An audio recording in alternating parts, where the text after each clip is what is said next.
5. It didn't take long for Kesri to realize that the Pachisi was a fiefdom for Bhuro Singh and his clan. Behind the battalion's external edifice of military rank there lay an unseen scaffolding of power, with its own hierarchy and loyalties.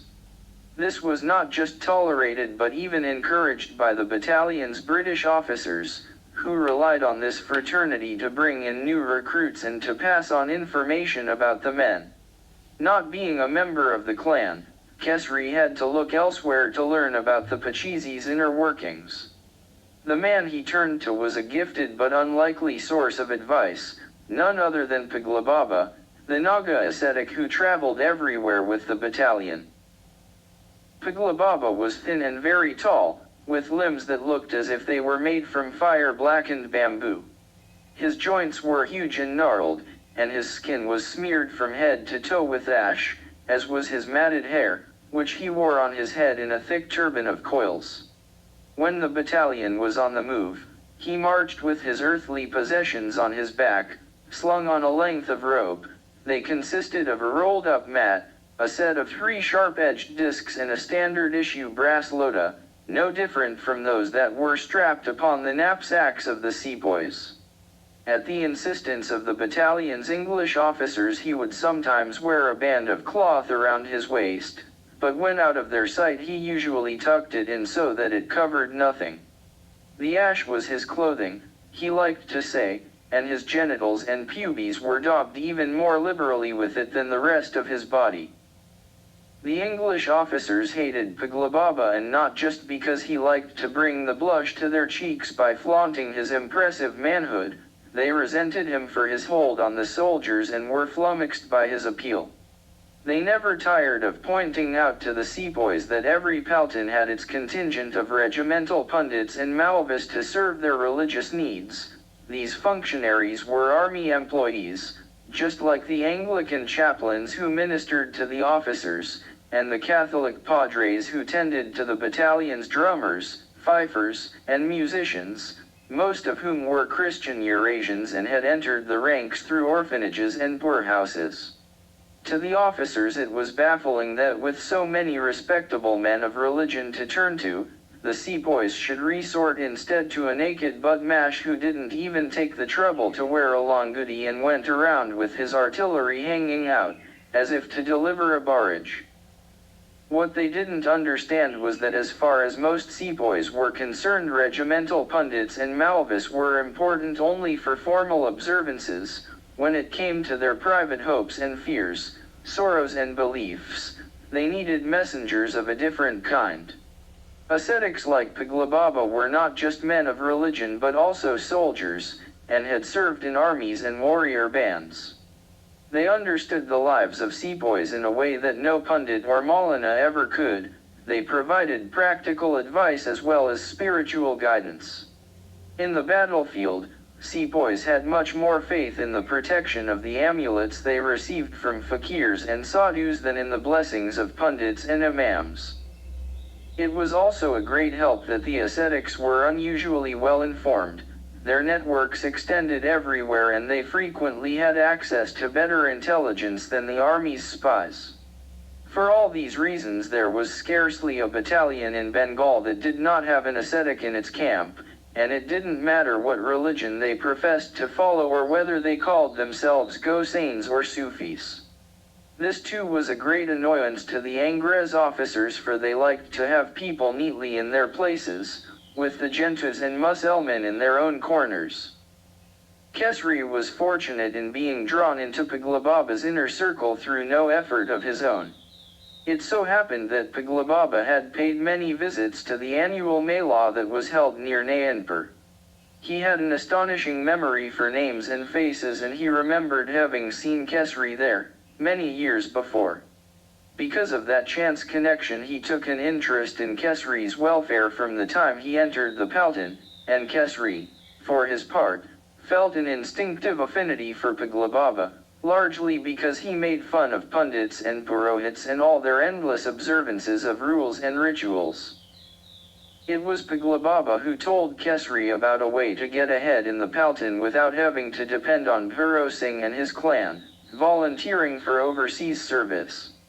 Officers always took special note of a sepoy who volunteered, he said, because volunteers who were willing to travel on ships were hard to find in the Bengal native infantry.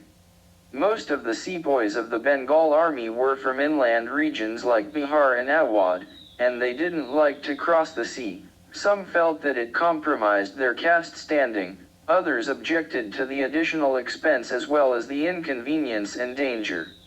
This was why overseas service was generally voluntary in the Bengal army. Mandatory foreign deployments had led to disaffection in the past, so when troops were needed for missions abroad it was usually the Madras army that supplied them. Ye jatai padi ki bait sab bakwas helba, all this talk of caste is bakwas of course, said Pagla Baba, in his hoarse, crackling voice. When travel bhatas are offered, Bihari sepoys run like rabbits to sign up. The same if there's any talk of prize money. Afterwards, they'll pay for a little ceremony to remove the taint of crossing the black water, and that'll be that. Any sepoy will volunteer when there's a glint of gold, but it's when you sign up without any money on offer that the Angrez officers will really take notice of you. Kesri would have volunteered at once if possible, but it took a while before an opportunity arose. One day the Kosayab announced that volunteers were being sought to reinforce a British garrison on the Bengal-Burma frontier. The garrison was on an island called Shahpuri, at the mouth of the Naf River, which marked the border between the East India Company's Bengal territories and the Burmese province of Arakan. The island was a few hundred miles from Calcutta and the reinforcements were to be sent there by ship. This being just a spell of garrison duty, there were to be no special travel bhatas, nor was there any possibility of prize money or any other emoluments. Kesri lost no time in putting his name on the list of volunteers, and since there were no financial incentives, he assumed that nobody else from his battalion would sign up as a volunteer. But when the full list was posted, it turned out that Hyokam Singh had also volunteered, having been promised a temporary rank of Nayuk, or corporal. Worse still, Kesri was assigned to his very platoon. When they arrived at the island there was not a man among them who did not regret having come. The encampment was a stockade on a sandspit, hemmed in by jungle and marshland, river, and sea. A sizable Burmese force had already assembled on the far side of the Naf River, with obviously hostile intent. Kesri did not have to wait long for his first taste of combat. One day, while out on patrol, his company was ambushed by a Burmese raiding party. The sepoys could only get off a single volley before their attackers closed on them. After that it was every man for himself, with the sepoys' bayonets pitted against the spears and cutlasses of the Burmese. Kesri found himself facing an onrush from a man with a fearsomely tattooed face and a huge, flashing cutlass. He dropped to one knee, as he had so often done in drills, and took his bayonet back, in preparation for the thrust. His lunge, when he made it, was perfectly executed. The attacker was evidently unprepared for the length of the weapon and was caught in mid-stride. The bayonet went right through his ribs and into his heart. This was the first time that Kesri had killed a man. His attacker's tattooed face was so close that he could see the light dimming in his eyes, but to his horror the head kept coming towards him, even after the eyes had gone blank. He gave his rifle a savage thrust, trying to extricate his bayonet from the dead man's ribs. But he succeeded only in shaking the corpse, so that the head whipped back and forth. A ribbon of drool curled out of the dead man's mouth and hit Kesri in the face. He realized now, in mounting panic, that his bayonet was trapped between the man's ribs. Meanwhile, from the edge of his vision he could see another man bearing down on him with an upraised cutlass. He tugged on the butt of his rifle again, but it wouldn't come free. The impaled corpse clung stubbornly to the bayonet, with the eyes wide open, staring into Kesri's face. The other attacker was so close now that there was no time to lower the corpse to the ground and coax out the blade. Kesri had no choice but to use the dead man as a shield. When the attacker's cutlass began its descent, he torqued his body, as he had learned to do in the wrestling pit, and levered the corpse up to absorb the blow. The first stroke hit the corpse on the back, pushing the tattooed face against Kesri's and knocking him to the ground. The strike was blunted, but not entirely deflected. Kesri knew he had been hit, because he could see his blood spurting over the dead man's face. Then the attacker came at him from the other side. Kesri had the full weight of the corpse on him now. Again he waited until the blade had begun its descent, and then he heaved on the butt of his rifle, using the corpse to block the slashing cutlass. Again the strike was only partially deflected. It hit him in the arm this time, glancing off an amulet that Paglababa had given him. At the same time it somehow also jerked loose his bayonet. Still covered by the corpse, Kesri pulled the blade free, taking care to keep it hidden from his attacker. He waited for the man to close in for the kill, and only then did he make his thrust, shoving his bayonet through the gap between the corpse's arm and flank. This time he aimed for the stomach, and was lucky to hit home. The second attacker collapsed upon the first, and the impact of his fall knocked the breath out of Kesri, who was now buried under both their bodies. His head began to spin, and the last thing he was aware of was Hyokam Singh's voice, shouting at him, telling him to get up. After that Kesri spent a month in the garrison's field hospital, recovering from his wounds. Lying in bed, he promised himself that when it was his turn to put recruits through bayonet drill, he would teach them always to aim for the stomach. It was the softest part of a man's body, and there was no danger of getting your bayonet trapped between any bones. A few months after Kesri had returned to active duty, the whole garrison was evacuated from Shahpuri by ship. Back at the military cantonment in Barrackport, Kesri found a letter waiting for him, from his village. His brother Bhim had dictated it to a letter writer. In the intervening years Kesri had regularly sent money home, through sepoys who were going on leave. Through them he had also received news of his family. He knew that after his departure, Bhim had stayed back to look after their land. Now Bhim was writing to say that it was time for Kesri to return to the village for a visit. Their father had forgiven everything and was eager to see him, for many reasons. One was that he was involved in some litigation over a piece of land and had been told that the magistrate, who was English, was more likely to rule in their favor if Kesri was seen in the courtroom, dressed in the uniform of a company sepoy. Another reason was that they had received a splendid proposal of marriage for Kesri. It was from a family of rich landowning Thakkars. The girl's brothers were also company sepoys, so it was a perfect match in every way. Him ended with the observation that he was himself eager to see the matter of Kesri's marriage settled so that he could start thinking of getting married himself. Kesri was in no hurry to find a wife. He had thought that he would do what many sepoys did, and wait till he had left service. But he was also keen to be reconciled with his parents, so he took leave for 4 months and went home. On reaching Nayanpur, he was astonished by the stir that was created by his arrival. It turned out that in his absence he had become a figure of some note in the village. The money he sent home had provided his family with new comforts and had also allowed them to hold pujas at the local temples. All of Nayanpur turned out for the Prayashchitta ceremony that his family held, to remove the stain of his overseas travels. When he appeared in court with his father, the English magistrate took special note, and the ruling did indeed go in his favor.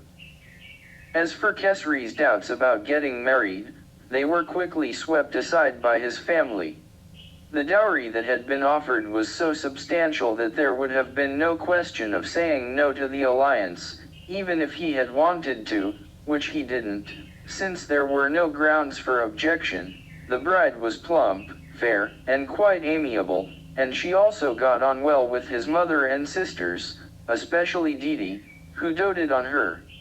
Kesri saw immediately that his family had chosen well, and he, for his part, was prepared to do his best to live up to all that was expected of him, as a husband. The wedding was a grand affair, attended by hundreds of people. His in-laws had wide connections, so all the zamindars of the district came, as well as the mukhias of the nearby villages. With things going so well, Kesri briefly contemplated retiring from service and moving back home permanently. But a couple of months of playing the householder resolved his doubts. He found, to his surprise, that he missed the orderliness of his life with the Pachizi. He missed the regularity of knowing exactly when he would eat and sleep and bathe. He missed the cheerful camaraderie. He missed his hut, where everything was within reach and in its place. He missed the straight, well-swept streets and lanes of the cantonment.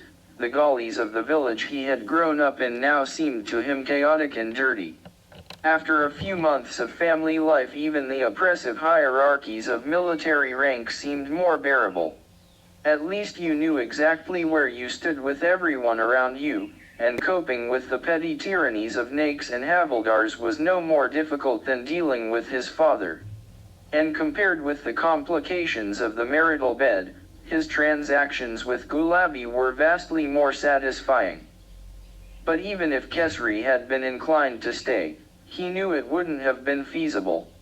The family had grown accustomed to the money he sent home, and in different ways they had all come to relish the prestige of being closely related to a man who wore the uniform of a power that was increasingly feared and respected. What was more, by the time his leave drew to an end, Kesri could tell that his family, all except Didi, were tiring of having him at home. He understood that the gap left by his departure from home had been filled by the continuing flow of their lives. His return, although welcome at the start, had now begun to disrupt the new currents. Strangely, all of this added to the poignancy of his departure. It was as if his family were lamenting not just the fact of his leaving but also their acceptance of its inevitability. A few months after returning to Barakpur, his family wrote to say that his wife was expecting a child. In due time there was another letter announcing the birth of a son. His father had named him Shankar Singh. Kesri spent a week's salary on sweets and distributed them all over the cantonment. Punctually on Thursday morning, Zachary walked across the lawn, holding in one hand a box of tools and in the other the 2 books Mrs. Burnham had lent him, neatly wrapped in paper. At the door of the mansion, Zachary was met by a veiled, sari-clad maid who led him through a maze of staircases and corridors to Mrs. Burnham's sunlit sewing room. Mrs. Burnham was waiting inside, austerely dressed in white calico. She greeted Zachary offhandedly, without looking up from her embroidery. "Oh, is it the mystery Sahib? Let him in." When Zachary had stepped in, she glanced up at the maid, who was still standing at the door. "Chalo. Jaw," she said briskly, waving her away. "Be off with you now." After the woman had gone, Mrs. Burnham went to the door and fastened the bolt. "Come, Mr. Reed. We haven't much time, so we must use it as best we can." In the center of the room stood an exquisite sewing table, of Chinese make, with sinuous designs painted in gold upon a background of black lacquer. 2 chairs had been placed to face each other across the table, on top of which lay a slim pamphlet. Mrs. Burnham gestured to Zachary to take the chair opposite hers. "I trust you have brought your tools with you, Mr. Reed." "Yes." Zachary lifted up his wooden toolbox and placed it on the table. "Well then, I suggest you tap your hammer on the box from time to time. This will give the impression that you are at work and will serve to allay the suspicions of anyone who might be listening at the door.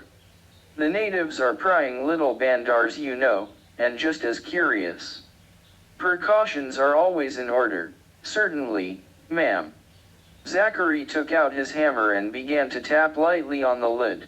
"I trust, Mr. Reed, that you have read and absorbed Dr. Richarand's chapter on the unfortunate shepherd lad. Yes, ma'am.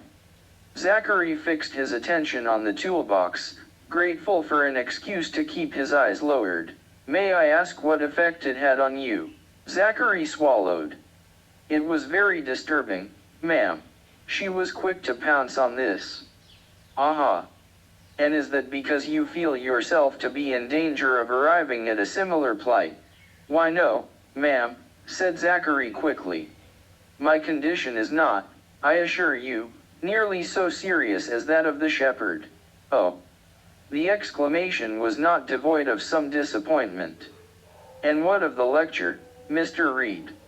Have you studied it with due attention? Yes, ma'am. Here she reached into her reticule, took out a handkerchief, and proceeded to dab it on her cheeks. The gesture momentarily drew Zachary's eyes away from his toolbox to Mrs. Burnham's neck, but he quickly wrenched them away and resumed his tapping. Well then, Mr. Reed, could you kindly recount for me the ailments that are associated with your condition? I trust you have committed them to memory. Yes, ma'am, said Zachary. As I remember, they include headaches, melancholy, hypochondria, hysterics, feebleness, impaired vision, loss of sight, weakness of the lungs, nervous coughs, pulmonary consumption, epilepsy, loss of memory, insanity, apoplexy, disorders of the liver and kidney. She broke in with an aggrieved cry. Aha! I notice you have made no mention of various ailments of the bowels. Why no, ma'am, said Zachary quickly. I did not wish to be indelicate. At this Mrs. Burnham gave a laugh that forced Zachary to look up from the table again.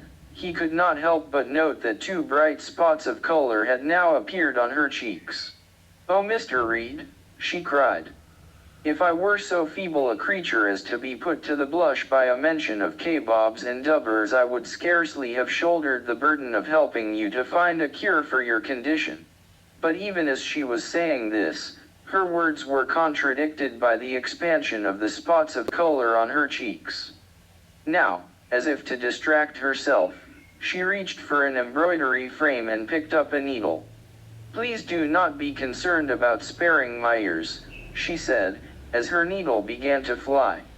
Our missionary sisters have to endure far worse in order to rescue heathens from sin. If you have encountered any problems in your visits to the Tatikhana, you may be frank in confessing it. Zachary dropped his eyes again to the toolbox. No, ma'am, I have not. Oh. This too was said on a note of slight disappointment. Again she paused to dab herself, a little lower this time, near the base of her throat. Once more Zachary's eyes wavered and rose from the toolbox to fasten upon Mrs. Burnham's bosom. Only with a great effort did he succeed in forcing them to return to the tabletop. In the meantime Mrs. Burnham had reached for the pamphlet that was lying on the table. Opening it, she pointed to a paragraph that had been marked with a pencil. Dr. Orlgood has lent me a recent paper of his, she said. It concerns the treatment of mental disorders and lunacy brought on by this disease. Would you be good enough to read out the marked passage? Taking a deep breath, Zachary started to read. The onset of lunacy, brought on by onanism, may yet be delayed by the judicious use of the following treatments: the application of leeches to the groin and rectal area, enemas with a very mild solution of carbolic acid. In some cases more advanced treatments may be necessary, such as the application of leeches to the scrotal sac and perineum, injections of small doses of calomel into the urethra with a catheter, cauterization of the sebaceous glands and the membranous portion of the urethra, and surgical incisions to sever the organ's suspensory ligament. Here Zachary was cut short by a cry. Oh! His eyes flew up just as the embroidery ring was tumbling out of Mrs. Burnham's hands. He saw that a drop of blood had welled up on the tip of her index finger. Mrs. Burnham winced and fastened a fist upon the finger. Oh dear! I fear I've given myself quite a little prick. Zachary leaned a little closer and his eyes traveled from her pricked fingertip to her throat, now flushed with color. From there they dropped to her bosom, which was covered by a chaste confection of white netting. He saw that the lace had begun to flutter and heave, and he noticed also that with every exhalation, a tiny triangular shadow seemed to appear beneath, to point to the opening of the crevice that had been the cause of his last undoing. Mrs. Burnham, in the meantime, was staring at her finger in dismay. "My mother always said," she muttered absent-mindedly, "that one must be careful with the prick." Zachary's eyes were still fixed on the tiny, almost invisible triangle at the center of her bosom, and the little shadow beneath the lace now assumed so seductive an aspect that he suddenly had to move his legs deeper, under the table. The movement was fleeting, but it did not escape Mrs. Burnham's eye. Her gaze moved from her finger to his red face, taking in his oddly upright posture and the way his belly was pressed flat against the edge of the sewing table. Suddenly she understood. A breathless cry broke from her lips. "Dear heaven! I cannot credit it." Springing to her feet, Mrs. Burnham directed a disbelieving gaze at Zachary's head, which was lowered in shame. "Has it happened again, Mr. Reed? Answer me." Zachary hung his head, speechless with mortification. A look of pity came into her eyes and she gave his shoulder a sympathetic pat. "You poor, unfortunate young man. You are perhaps yourself unaware of the extreme seriousness of your condition. But do not despair. I will not abandon you. We will persist, and you may yet avert the fate that awaits you." She walked slowly to the door, and after undoing the bolt, turned to look at him again. "I must go now to tend to my wound. I will leave you here to collect yourself. You shall soon receive more materials from me, and when you have studied them we will meet again. But for now, Mr. Reed, may I request that you remain here until your seizure has subsided and you are presentable? Asterisk. Over the next few days Shireen did everything she could to erase her meeting with Tzadig from her memory. She mostly succeeded, but at times Tzadig's words would rise to the surface of her consciousness like bubbles ascending from the sediment of a pond, catching her unawares. "But it is true, Bibaji. Bahram did have a son. You can ask Vico." The words would stir her into a bustle of activity. Snatching a duster from one of the maids, she would begin to clean the souvenirs that sat on her shelves, most of which had been brought back by Bahram from China. Dolls with nodding heads, painted fans, intricately carved ivory balls and so on.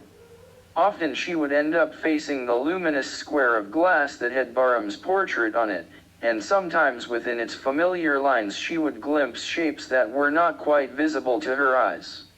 It was like looking at a cloud in which everyone but you can see a hidden shape. Yet she could see no profit in pursuing the matter. What good could come of exhuming the lives of the dead? Anything she learned about Bahram would only bring more disgrace upon herself and her daughters, and hadn't they been shamed enough already? Then, unexpectedly one morning, a kid Matgar came to say that Vico was at the door and wanted to speak to her. "Vico?" Her heart went cold and she sank into the nearest seat. "What does Vico want?" The man looked at her in surprise. "What do I know, Bibaji? Why would he tell me? No, of course not. Send him in." She took a deep breath and collected herself. When Vico entered the room she was able to welcome him with a smile. "Kem kho Vico?" she said in Gujarati. "Is everything well?" He looked just the same, with his dark, heavy-set body clothed impeccably, in European style, in a pale, beige suit. "Kem kho Bibaji?" he said with a lively twinkle in his large, protuberant eyes. She was reassured by his wide smile and his affable demeanor. "Come, Vico, sit down," she said, pointing to a settee. He had always been reluctant to sit in her presence and he declined now with a shake of his head. "No, Bibaji, it's not necessary. I just came to ask a question, It won't take long. Yes? Bibaji, I would like to organize a small gathering in memory of your late husband. Despite all that has happened, there are many people in Bombay who would like to pay their respects to Sthji. Oh? Her eyes swept across the room and came to rest on Baram's portrait. Where do you plan to do it? In my village, Basian, at my home. And of course we would like you to be there too. It wouldn't be the same without your presence. And when will it be, do you think? Bibaji, I want to do it next week. Why so soon? Bibaji, I would like to invite Sthji's friend, Mr. Karabadian. He may be leaving for Colombo soon. She started, Mr. Karabadian? You are planning to invite him? Vico's eyebrows rose. Yes, of course, Bibaji. He was Sthji's closest friend. Shireen turned her face away and was trying to think of something to say when a tearing sound ripped through the room. She looked down at her hands and saw that she had involuntarily torn a rent in the loose end of her sari. Vico had noticed it too. What is the matter, Bibaji? Did I say something to upset you? With her agitation in plain view, it served no purpose to pretend. Listen, Vico, she said, in a shaky voice. I have to ask you something. Her eyes flew to the portrait on the wall and she muttered under her breath, Heaven forgive me for what I am about to say.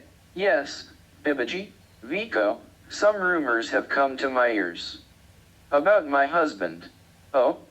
Vico's voice was guarded now and a watchful look had come into his eyes. Yes, Vico. It is rumored that my husband had an illegitimate child, a son. She watched him carefully as she spoke. He was twirling his hat in his hands, looking at the floor. Of course there is no truth to it, is there, Vico? He answered without hesitation. You're right, Bibaji. There is no truth to it. Even though his voice was steady, she knew from the evasiveness of his gaze that he was hiding something. She understood also that if she did not insist now she would never find out. And at the thought of this her hesitation disappeared. Vico, tell me the truth. I must know. He continued to stare at the floor, so she rose to her feet and went up to him. Vico, she said, I know you are a religious man, a good Catholic. I want you to take an oath, on the crucifix you wear around your neck. If it is the truth, then I want you to swear on the cross that my husband did not have an illegitimate son. Vico raised his hands to his crucifix and drew a deep breath. But he faltered as he was parting his lips to speak, and his hands dropped to his sides. Bibaji, you should not ask this of me. I would like to spare you needless grief, but this I cannot do. At this something came apart inside her. One of her hands flew out and without quite meaning to, knocked a framed picture of her late husband to the floor. The crash brought a troop of servants into the room. Bibaji? Bibaji? What happened? Shireen could not face them and was glad when Vico took charge, in his accustomed manner. It was just an accident, he said to the servants, in a brisk, offhand voice. Bibaji had a giddy spell. Bring me her smelling salts, she'll be fine in a minute. The fact that Shireen had slumped into a chaise longue lent this some plausibility. After a few whiffs of her smelling salts she was able to sit up again. Once the floor had been cleaned she waved the maids out of the room and told them to shut the door. All right, Vico, she said. Now tell me, who was the boy's mother? A Cantonese woman, her name was Chime. Was she a waif? Some kind of dancing girl? A woman of the streets? No, Bibaji, not at all. She was an ordinary person, a boat woman. You could say a kind of Dobin. She used to wash clothes for foreigners. That was how Sthji came across her. And how old is the boy? What's his name? He is a young man now, in his mid-20s. Sthji used to call him Freddy, short for Framji. But he had a Chinese name too, and a nickname, Afat. Where is he now? Where did he grow up? Tell me about him, Vico, now that I know about him, I need to hear more. Bibaji, he was brought up by his mother, in Canton. Sji was always generous with them. He bought her a big boat and she turned it into an eating place. She did quite well, I think, at least for a while. But she died some years ago. And the boy, Freddie, did he work in the eatery? Yes, he did when he was little. But Sji wanted to give him a proper education, so he hired tutors for him and made sure that he learned English. But still, the boy didn't have an easy time of it. In Canton, even ordinary boat people are treated like outcasts, and he wasn't even a boat boy. Shireen could not sit still anymore. She went to a window and looked out towards the sea. Vico, there is something you must do for me. Yes, Bibaji. I want to meet quietly with Mr. Karabadian. The family must not know, not even my daughters. Can you arrange this? Why not, Bibaji? How will you do it? After a moment's reflection, Vico said, Bibaji, let us do it this way. You inform your family that my wife has invited you to visit our house next week and that we will take you to Basian in a private boat. They can't raise any objection to that, no, and the rest you can leave to me. October 20th, 1839. 6. November 4th, 1839. 7. The walk from the subedar's tent to his own was one of the longest of Kesri's life. Despite the lateness of the hour, many men were still up, whispering outside their tents. Kesri passed a few sepoys from his own company and not one of them uttered a greeting or even looked him in the face. It was evident that they knew that he had been declared an outcast. Everyone drew back, so that an empty space seemed to open around Kesri, following him down the path. It was as if he had become a moving source of defilement. Kesri could feel their eyes burning into his back. He could hear their voices too, sniggering and whispering. He wished that one of them would say something to his face. He would have liked nothing better than to pick a fight, but he knew there was no hope of that. None of them would offer him that satisfaction. They feared him too much to take him on alone. When his tent came within sight, Kesri saw that a pack of dogs had gathered around it.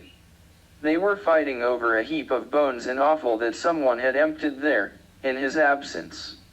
Knowing that he was being watched, he skirted around the dogs without slackening his step. He was determined not to give them the satisfaction of gloating over his downfall. Stepping inside his tent, he saw that his belongings were lying scattered about on the ground. His servant had disappeared. It seemed that the Chutiya had seized the opportunity to run away with some of his utensils. Kesri lit a candle and began to gather his things together. As he was picking through the pile, he came upon a small picture, painted in bright colors on a scrap of yellowing paper. It was a drawing of a little girl, done in bold, flat lines. He recognized it immediately. It was Didi's handiwork. The child was her daughter, Kabutri. Didi had given it to him at their last meeting in Nayanpur, when Kesri was on leave at home. Kesri sat down on the edge of his charpoy and stared at the picture, with his elbows on his knees. What had become of Kabutri? And of Didi? The tale of her eloping with a lover and boarding a ship for marriage seemed like nonsense to him, hardly worth a thought. But some of the story's details were certainly believable. That Hyakam Singh had died, for instance. His health had been declining for a long time, so his death could hardly be counted as a surprise. Nor was it hard to believe that Didi would try to extricate herself from the clutches of her husband's family once he was gone. Clearly something had happened to her, and even though Kesri had no way of knowing what it was, he sensed that it was the cause of his family's long silence. Clearly the matter was too delicate to be disclosed to the paid scribblers who usually wrote their letters for them. To learn the truth he would have to wait till he went home, which would not be for a long time yet. Kesri fell on his charpoy and lay still, listening to the familiar sounds of the camp, the bells of the watch, the drunken laughter of men returning from the camp bazaar, the horses, whinnying in their enclosure. Somewhere a young sepoy was singing a song about going home to his village. The Pelton had been his home and family for 20 years, yet it was clear to him now that he had never truly belonged to it. He understood that his dream of rising to the rank of subedar had never stood any chance of being realized. The present subedar and his kinsmen would never have allowed it. In their eyes he had always been an interloper and they would have found some pretext for evicting him.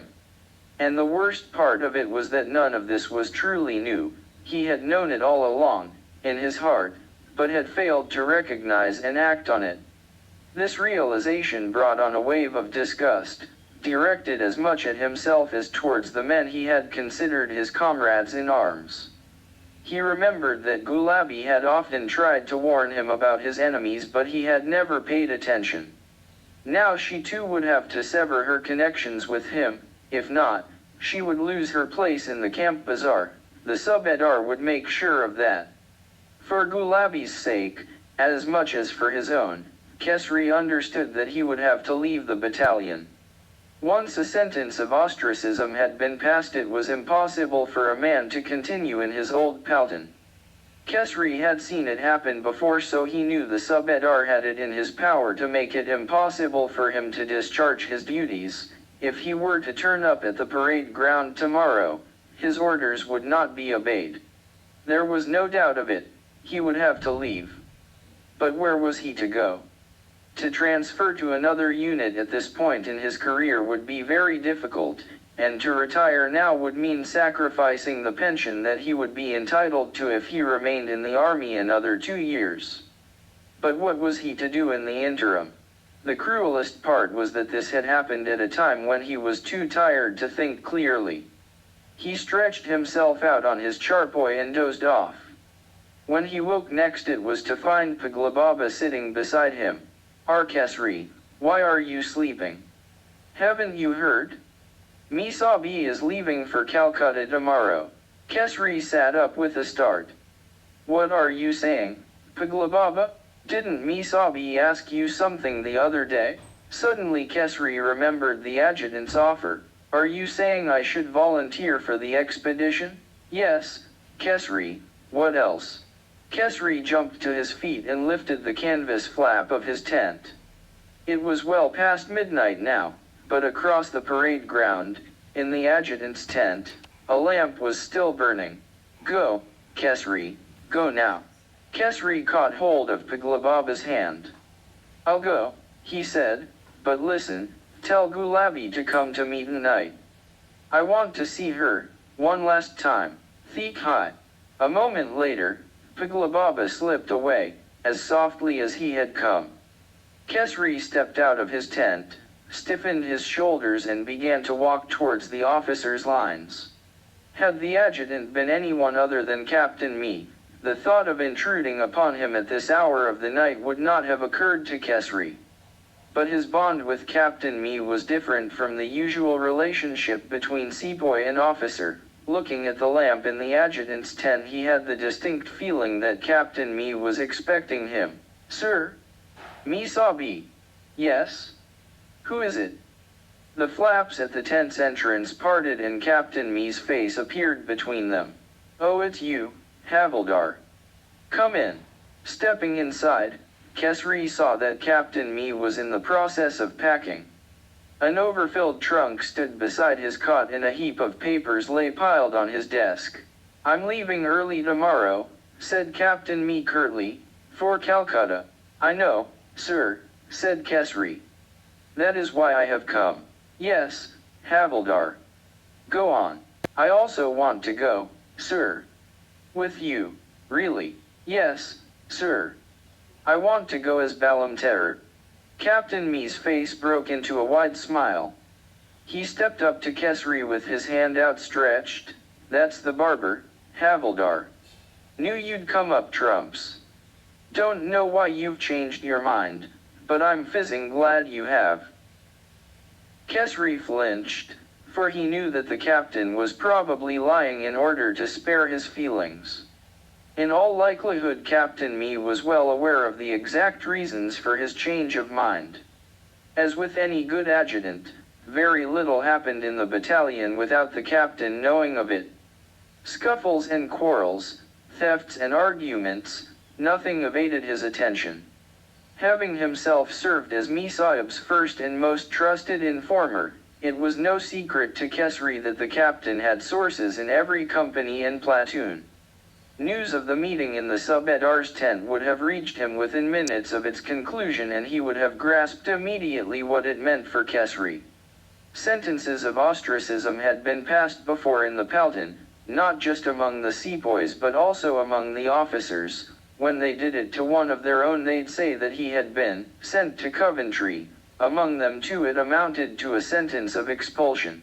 Kesri understood that it was not out of ignorance but tact that the captain had made no reference to his plight, and was deeply touched.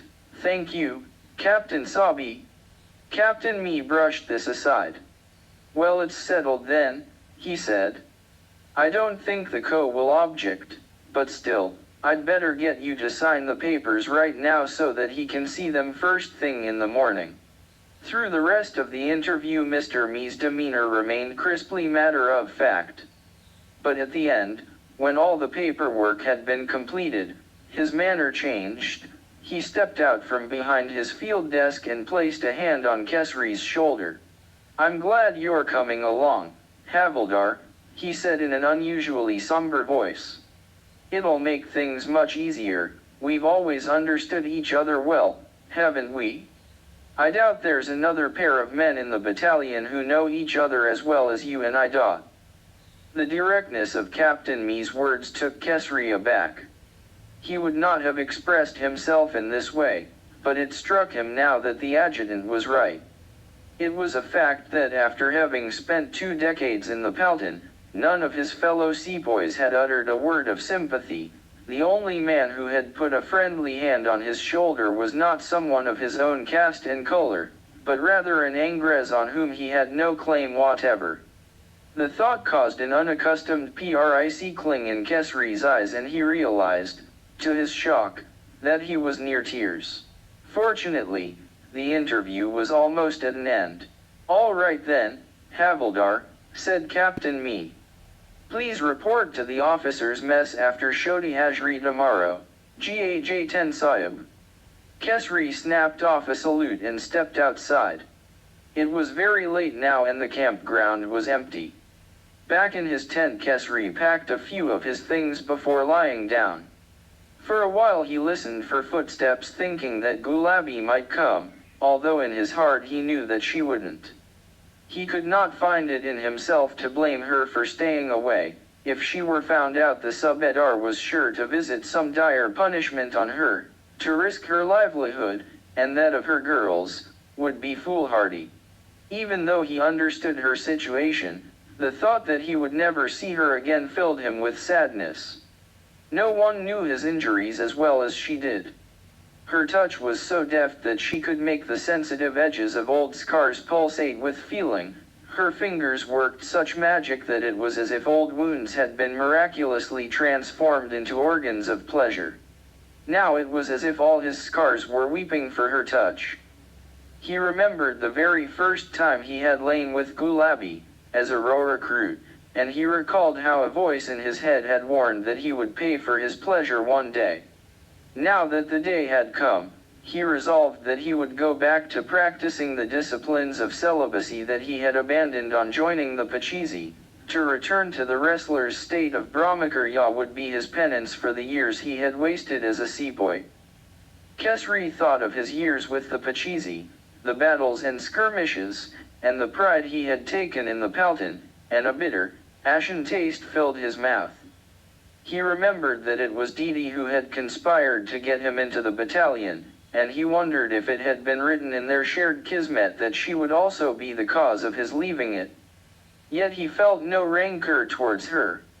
He had only himself to blame, he knew, not just for having cherished a vain hope, but also for sacrificing Didi to his own ambitions and sending her into the family of Subedar Bhuro Singh, knowing full well what those people were made of. If Dee Dee had willed this retribution on him, he would not have blamed her. Asterisk. For Zachary, the consequences of his night with Mrs. Burnham were even worse than she had predicted. Not only did he have to deal with a heavy burden of guilt and remorse, he also had to cope with the bone-chilling fear of her husband's vengeance. Everywhere he looked, he saw reminders of Mr. Burnham's power. What would the Ba'asayab do if he got a whiff of his wife's infidelity? The thought sent shivers through Zachary, and he cursed himself for having taken such a senseless risk, merely for a single night's gratification. Yet, strangely, contrition was not enough to expunge the night from Zachary's memory. Even as his head was aching with apprehension, other parts of his body would stir and tingle as they exhumed, from their own storehouses of memory, recollections of the explosive pleasures that he had experienced. Then his self-reproach would turn to regret, and he would curse himself for not having made the night last longer. Involuntarily his head would fill with imaginings of what he would do if he could but relive that night, just one more time. But that was impossible, of course. Hadn't she said, with absolute finality, "This is the last and only time"? He often repeated those words to himself, for they offered a kind of comfort when his burden of guilt and fear weighed most heavily on him. But there were times also when the sound of the words would change, even as they echoed through his head, and he would wonder whether they had been said with as much conviction as he had imagined. Sometimes one thought would lead to another, and he would begin to dream of receiving another message from the boudoir, heralding another assignation and another sprint across the garden. But that message, at once dreaded and hoped for, never came. Week after week went by, and not only was there no note or chitty, he did not even properly set eyes on Mrs. Burnham. All he saw of her was a shadow on the purdas of her buggy, as it rattled down the driveway, ferrying her to some levee, lecture or ba'akina. Her silence, as it lengthened, grew increasingly frightening. He could imagine that, having repented of her adultery, she might now seek to absolve herself of all guilt by making up a story about him. Back in Baltimore he had heard tales of great ladies who had seduced their slaves and then accused them of unspeakable things. And then one night he was seized by a paroxysm of shivers as a thought flashed through his mind. Could it be that she was avoiding him because their night together had resulted in a pregnancy? This possibility ripped apart the last shreds of his peace of mind. He had been working on the Budgerose stem cheeks that day, but now he put down his tools and began to brood, trying to think of some way in which he might contrive to meet Mrs. Burnham, in private. It occurred to him that he might be able to break into her boudoir by picking the lock on the door that led to the servants' staircase. But he could not summon the courage to go ahead with it. His fevered mind kept returning to her pistol, conjuring up reasons why she might elect to shoot him. One day, as he was agonizing over what to do next, Mr. Doughty dropped by. It turned out that he had come to invite Zachary to a tiffin the following week. In his present state of mind, Zachary had no inclination to go to a nunkian at the Doughty's, but so disordered were his emotions that he could not summon the wit to make a convincing excuse. "Oh, thank you, Mr. Doughty," he stammered, "but I don't think I have the proper rig." Mr. Doughty gave a hearty laugh. "Well then, my dear young chuckaroo, you can always tog yourself up in a toga again. I'm sure Mrs. Burnham would be most diverted. She had a grand old cackle about it the last time. Said you looked like the rummest rum Johnny she'd ever seen." At the mention of Mrs. Burnham's name, Zachary's mind began to race. He scratched his chin and said, with an offhand air, "Oh? So, Mrs. Burnham will be there too?" "Yes, and a few other mems, missies, and Larkins as well.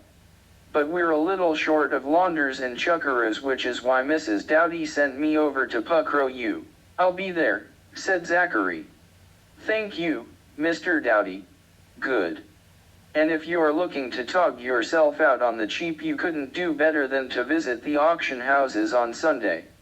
They often sell off the estates of the recently deceased. You'll get all you need for a copper or two.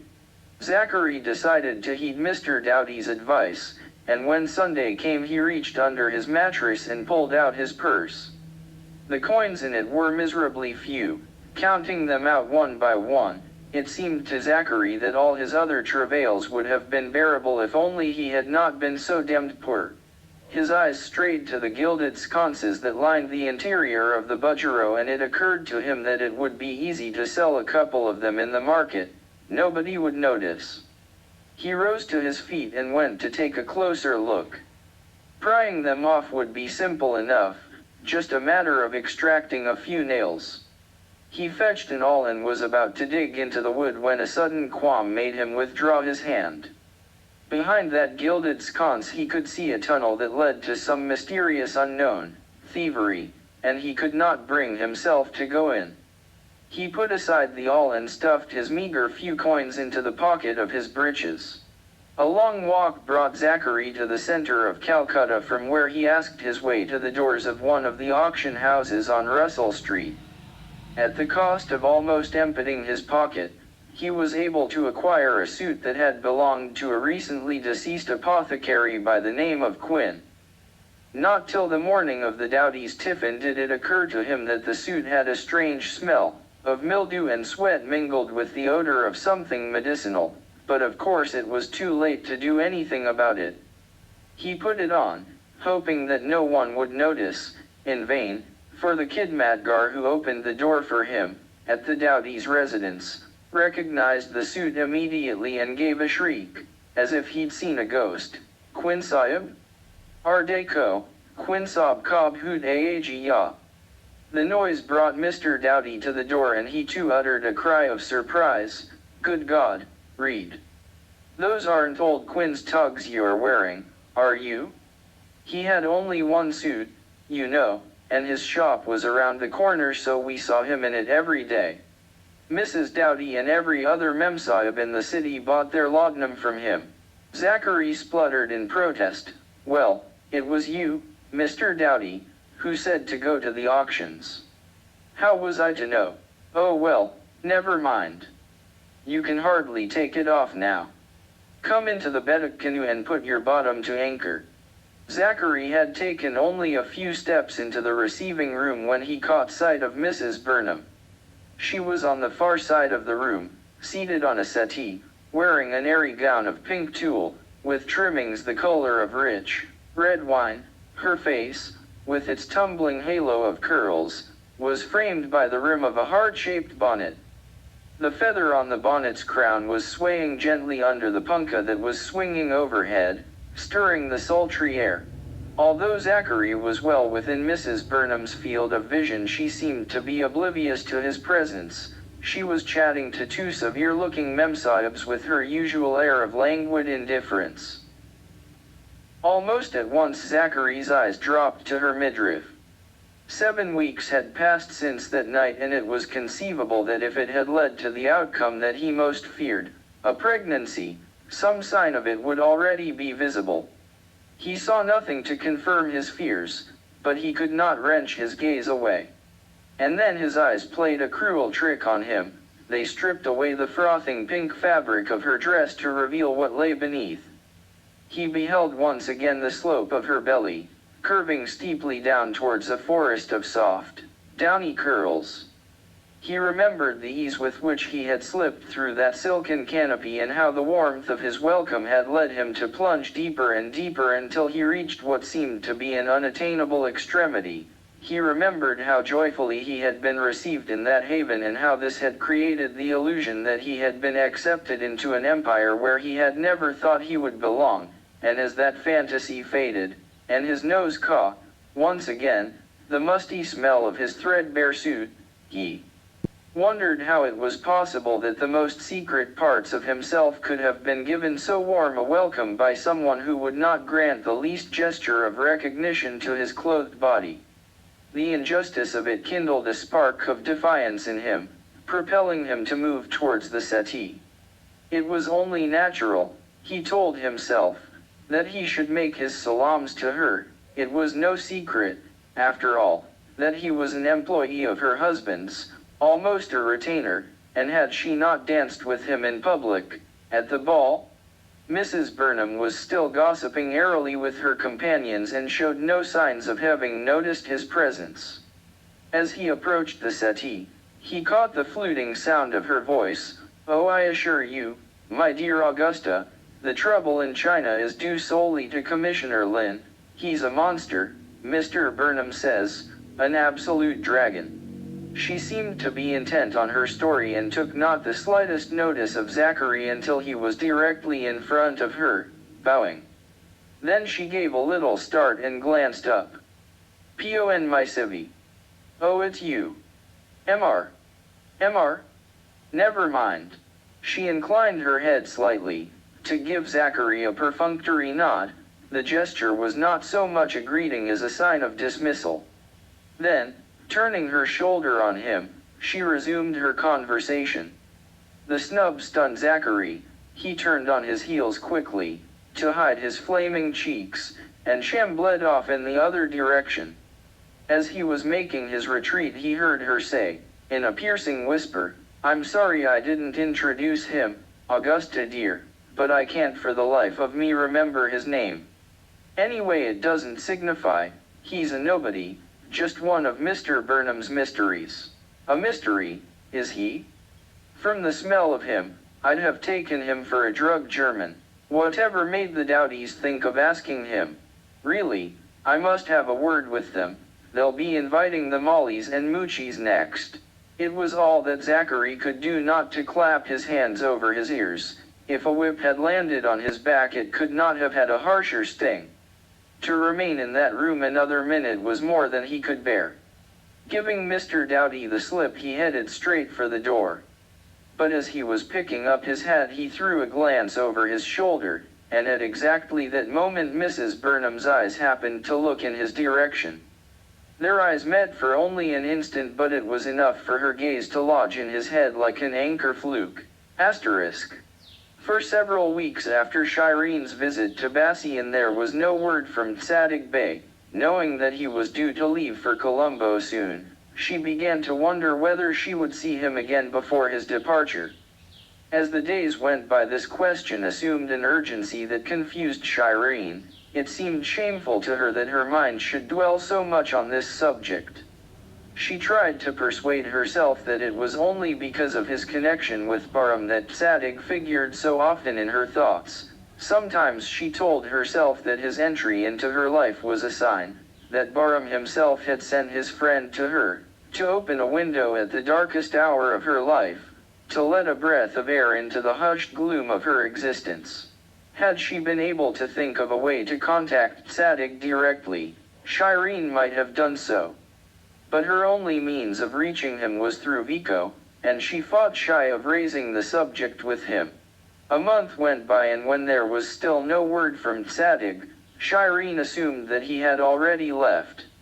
So her surprise was all the greater when Vico came by to say that Tzadik Bey had asked to meet with her, to take his leave.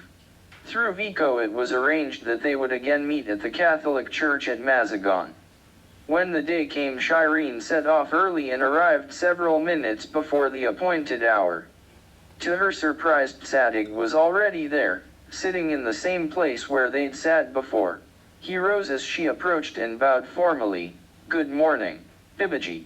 "Good morning, Tzadik Bey." She seated herself beside him, on the pew, and slipped off her veil. "So you are leaving Bombay, are you, Tzadik Bey?" "Yes, Bibaji," he said, a little awkwardly. "Christmas is coming, so I must go to Colombo to be with my children and grandchildren. But before leaving I wanted to give you some news." "Yes, Tzadik Bey, what is it?" "I have been told in confidence," said Tzadik Bey, "that the decision to send an expeditionary force to China has been taken in London, by Lord Palmerston, the Foreign Secretary. It is from India that the expedition will be launched. Half the troops will be sepoys, and much of the money and support will also come from here. Apparently the preparations are already underway, in Calcutta, in secret. The planning started some months ago, but only when everything is ready will it be announced to the public. How do you know this? Said Shireen. Bibaji, I'm sure you know that William Jardine, the big China trader, is the principal partner of Seth Jamsetji Jejiboye, the Parsi merchant. Yes, of course I am aware of that. Well, William Jardine has been helping Lord Palmerston with the planning of the expedition. I have just learned that he has written to Seth Jamsetji, asking for the support of the merchants of Bombay. He has made it clear that one of the expedition's principal goals is to extract compensation for the opium that was confiscated by Commissioner Lin. Those who provide help will naturally be paid first. Oh, said Shireen. So you think compensation will be paid after all? I am sure of it, said Sadiq. And as Baram's friend, I must tell you, Bibaji, that it is very important that your interests do not go unrepresented in the months ahead. Since you cannot send anyone to China, you must go yourself. That is what Baramhai would have wanted, I am sure of it. Shireen sighed. Sadiq Bey, you must understand that for a woman and a widow it is very difficult to make such a journey. Bibaji. European women travel in ships all the time. You are educated, you speak English, you are the daughter of Seth Rustamji Mistry who built some of the finest ships to sail the ocean. Why should it be difficult for you to go? And if I did go to China, where would I stay? I have friends in Macau. I will write to them to find a place for you to rent. Shireen shook her head. But there are many other practical problems, Sadiq Bey. How will I finance such a journey? How will I buy a passage? All I have is some jewelry that I'd hidden away. Baram left nothing but debts, you know. Sadiq wagged a finger to signal his disagreement. That is not true, Bibaji. Baramhai was very generous to his friends and he left behind many things. With me, for instance. What do you mean? What has he left with you? Over the years he gave me many presents and did me many favors. In the flow of life, these things too are like loans.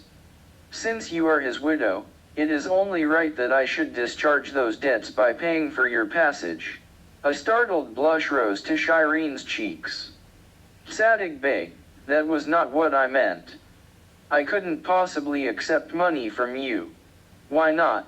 Said Sadiq insistently. It would be merely a repayment of my debts to Baramhai. Not even that, it would be an investment, rather. When you reclaim Baramhai's dues, you can pay me back. With 10% interest if you like. Shireen shook her head. That's all very well, Sadiq Bey, but what will I tell my family? They will want to know where the money came from. Tell them the truth.